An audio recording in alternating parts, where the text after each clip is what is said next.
Recordamos que los hermanos de José regresaron a casa asustados, con la comida y con el dinero devuelto. Además, el gobernador de Egipto quería ver a su hermano menor, Benjamín, para liberar a Simeón. Su padre, Jacob, estaba destrozado al escuchar la noticia. Los hermanos le explicaron con urgencia la situación. El poderoso hombre de Egipto había sido muy claro. Si no volvían con su hermano menor, no solo no volverían a ver a Simeón, sino que serían considerados espías y probablemente ejecutados. El miedo era palpable en la tienda de Jacob. Los hermanos, llenos de preocupación, le suplicaban tratando de hacerle entender que no tenían otra opción, mientras Jacob, afligido y con el corazón pesado por la pérdida de José años atrás, abrazaba con fuerza a Benjamín, el único hijo que le quedaba de su amada Raquel. La tensión era insoportable, con el hambre apremiando por un lado y el miedo a perder otro hijo por el otro. Jacob, con el corazón roto, se negó rotundamente en un principio. «¿Por qué me habéis hecho tanto mal?», diciéndole a ese hombre que teníais otro hermano. Se lamentaba. La idea de perder a Benjamín era más de lo que podía soportar. Pero los días pasaron, y la hambruna en Canaán se hizo cada vez más severa. La comida que habían traído de Egipto se agotó por completo, y los rostros hambrientos de sus nietos y de toda su casa se convirtieron en un recordatorio constante de la terrible realidad. El hambre era terrible y no dejaba otra salida.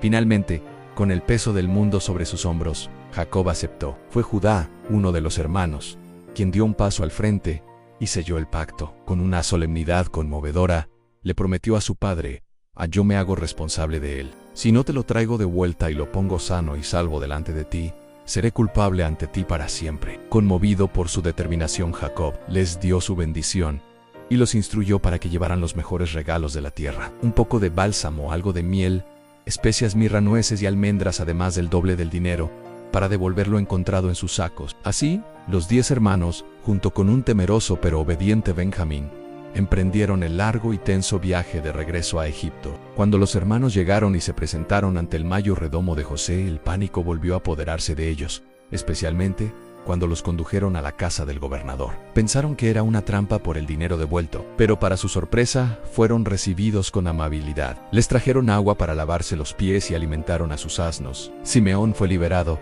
y se reunió con ellos. Cuando José llegó a casa al mediodía, se postraron ante él y le ofrecieron los regalos que habían traído. Al ver a su hermano Benjamín, el hijo de su propia madre, José sintió una oleada de emoción tan fuerte que tuvo que retirarse a sus aposentos para llorar en secreto. Su corazón se alegró inmensamente de ver a su verdadero hermano sano y salvo. Después de recomponerse, ordenó que se preparara un gran banquete para todos. Y fue durante esa comida cuando ocurrió algo verdaderamente curioso y desconcertante. José sentó a sus hermanos en la mesa, pero no de cualquier manera.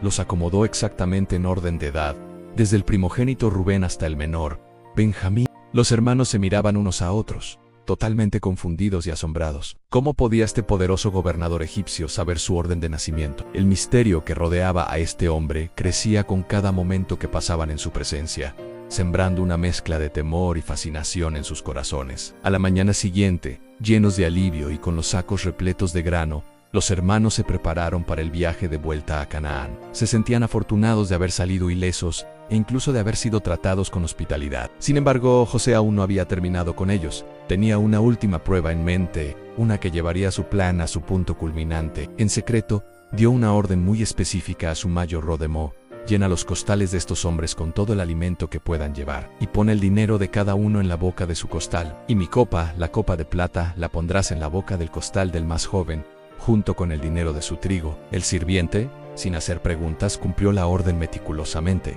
Mientras los hermanos cargaban sus asnos, ajenos a todo, un sirviente deslizó discretamente la copa de plata más preciada de José en el saco de grano de Benjamín. Con el corazón más ligero, los hermanos se marcharon de la ciudad, aliviados y ansiosos por reunirse con su padre. No habían ido muy lejos cuando de repente escucharon el galope de caballos detrás de ellos. Eran los soldados de José, liderados por su mayordomo, quienes los alcanzaron rápidamente. Deteniéndolos bruscamente, el capitán gritó con una voz llena de autoridad y acusación: «¿Por qué habéis pagado mal por bien? ¿Por qué han robado la copa de plata de mi señor? No solo es la copa con la que bebe, sino que también la usa para adivinar». A los hermanos se quedaron perplejos y absolutamente aterrorizados. No podían creer lo que estaban escuchando. Indignados y seguros de su inocencia, respondieron con vehemencia: «Lejos esté de tus siervos hacer tal cosa. Si devolvimos el dinero que encontramos en nuestros sacos, ¿cómo íbamos a robar plata u oro de la casa de tu señor?». Confiados hicieron una promesa terrible en aquel de tus siervos a quien se le encuentre la copa, que muera, y el resto de nosotros seremos esclavos de mi señor. Los soldados comenzaron a registrar los sacos, uno por uno, desde el mayor hasta el menor. El corazón de los hermanos latía con fuerza. Y entonces, el horror, la mano de un soldado se hundió en el saco de Benjamín y sacó la copa de plata brillante. El pánico absoluto se apoderó de sus rostros mientras rasgaban sus vestiduras en señal de desesperación. Derrotados y sin esperanza regresaron a la ciudad y fueron llevados de nuevo ante José, quien los esperaba con una expresión severa. Cayeron rostro en tierra ante él. José les recriminó su supuesta traición, y cuando ordenó que todos podían irse en paz excepto Benjamín, quien debía quedarse en Egipto como su esclavo, algo cambió en Judá, andando un paso al frente, con el rostro bañado en angustia. Judá se arrodilló ante José con la voz quebrada por las lágrimas, suplicó apasionadamente, le contó a José sobre su anciano padre, sobre el amor que sentía por su hijo menor Benjamín, y cómo la vida del padre estaba ligada a la del muchacho. Recordó con dolor la promesa que le había hecho a su padre, asegurándole que traería a Benjamín de vuelta. Con una expresión de profundo sacrificio y un amor fraternal que finalmente había madurado, Judá ofreció la súplica definitiva. Por favor, permite que tu siervo se quede como esclavo en lugar del muchacho, y que él regrese con sus hermanos, porque ¿cómo puedo volver a mi padre si el muchacho no está conmigo? No podría soportar ver la desgracia que le sobrevendría a mi padre. Al escuchar las palabras de Judá y ver su genuino arrepentimiento y su disposición a sacrificarse por su hermano menor y por su padre, José ya no pudo contenerse. El muro que había construido alrededor de su corazón durante más de 20 años se derrumbó en un instante. El amor, el dolor, el anhelo y el perdón se desbordaron. Con una voz potente gritó: «Que salgan todos de mi presencia». Una vez que estuvo a solas con sus hermanos, el poderoso gobernador de Egipto se quebró. Comenzó a llorar tan fuertemente que los egipcios que estaban afuera de la sala lo escucharon. Y entonces entre sollozos les habló no en egipcio, sino en su lengua materna, en hebreo: Nani Joseph, Aud Abichai, yo soy José, ¿vive todavía mi padre? Fue el momento de clímax, la revelación que cambiaría todo. Se quitó su tocado egipcio,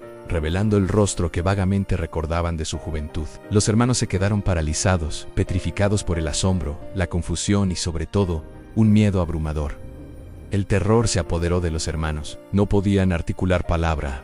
El gobernador de Egipto, el segundo hombre más poderoso del mundo conocido, era el mismo hermano al que habían vendido como esclavo por 20 piezas de plata. La culpa que habían cargado durante décadas se estrelló contra ellos con la fuerza de un maremoto. Esperaban ira, venganza, el justo castigo por su terrible pecado. Pero José, viendo su angustia, los calmó con una dulzura y una gracia que solo podían venir de Dios.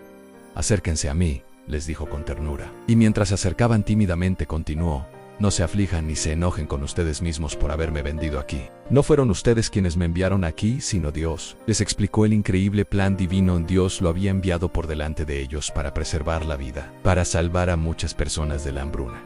Él me puso aquí para salvar vidas. Así que vayan rápido, suban a donde está mi padre, y díganle: «Así dice tu hijo José: Dios me ha hecho Señor de todo Egipto. Ven a mí, no te tardes». José abrazó a sus hermanos uno por uno, llorando sobre sus hombros, especialmente a su amado Benjamín. El ambiente de la sala cambió drásticamente, pasando del miedo paralizante a la calidez de un abrazo de perdón y reunión familiar. La noticia de la reunión familiar llegó rápidamente a oídos del faraón. Lejos de enojarse, el rey de Egipto se alegró genuinamente por su fiel gobernador José en Midian-Tementi. Ordenó que se hicieran todos los preparativos para traer a toda la familia de Jacob a Egipto. Diles que tomen carros de la tierra de Egipto para sus pequeños y sus mujeres, y traigan a su padre y vengan. No se preocupen por sus bienes, porque lo mejor de toda la tierra de Egipto será vuestro», decretó el faraón. José despidió a sus hermanos, no solo con el perdón en su corazón, sino también con carretas llenas de provisiones, regalos y ropas nuevas. ¡Qué final tan emocionante y conmovedor! El plan de Dios,